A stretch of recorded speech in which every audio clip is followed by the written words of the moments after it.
And here we go again. In case you didn't know, this is the first image released from the new Terminator movie, which is set to be released in 2019. Where have I seen this before? Sorry, Arnold.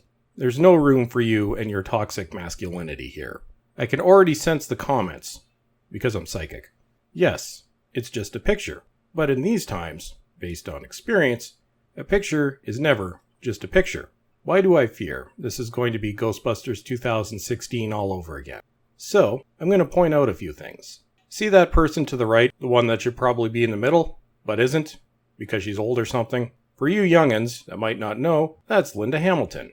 I'm sure many of you have become used to women being better at everything in recent movies, just because. But there was a time when you had this thing called character development. If, and again I say if, the sixth Terminator movie is going to be another feminist SJW nightmare, then they've kind of shot themselves in the foot. Linda Hamilton's Sarah Connor is an icon of science fiction, a force to be reckoned with, and probably somebody you wouldn't want to piss off. She didn't need ideological BS to bolster her, and that's one of the many reasons why she's awesome. Now, let's look at the history of the Terminator movies.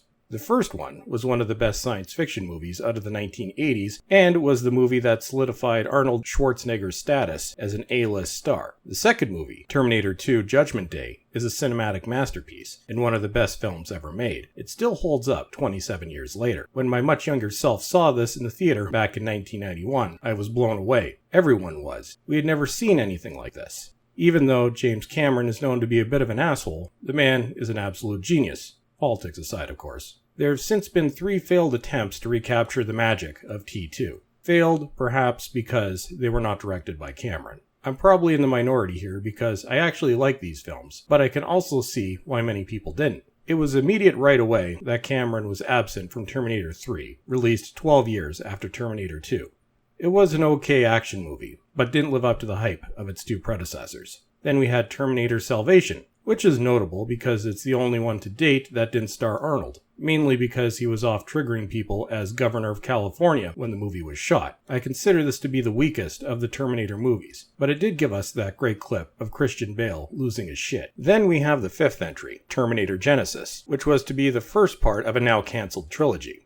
Personally, I like this movie, but it's pretty obvious where the issues lie. There were some fundamental problems with story structure, and some serious issues with miscasting. Even Arnold was underwhelming in this one, and the film was a box office bomb in the US. You'd think that, after the mess that was Genisys, director Tim Miller and friends would do everything in their power to make sure that this failure wasn't repeated. Again, for all we know, the movie could be a work of genius that could be better than Terminator 2, though I highly doubt it. But who knows? Whoever thought releasing this as the first piece of marketing needs to be fired. If this was a different era, say 1991, nobody would think twice about this picture.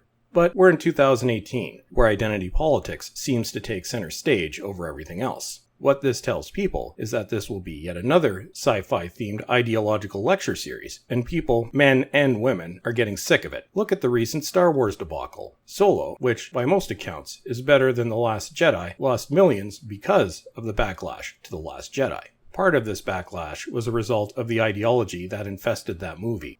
Did you guys miss that somehow? The Hollywood Reporter didn't waste any time on picking up the ideological message. Now, let's take another look at the picture. Why is Linda Hamilton off to the side? Shouldn't SJWs be crying foul because of ageism? In the center, we have Mackenzie Davis, who's done a few movies and played that horrible Cameron character in *Halt and Catch Fire*. Sorry, but she's hardly A-list. Then to the left side, we have Natalia Reyes. I've never heard of her, and I don't think anyone else has either.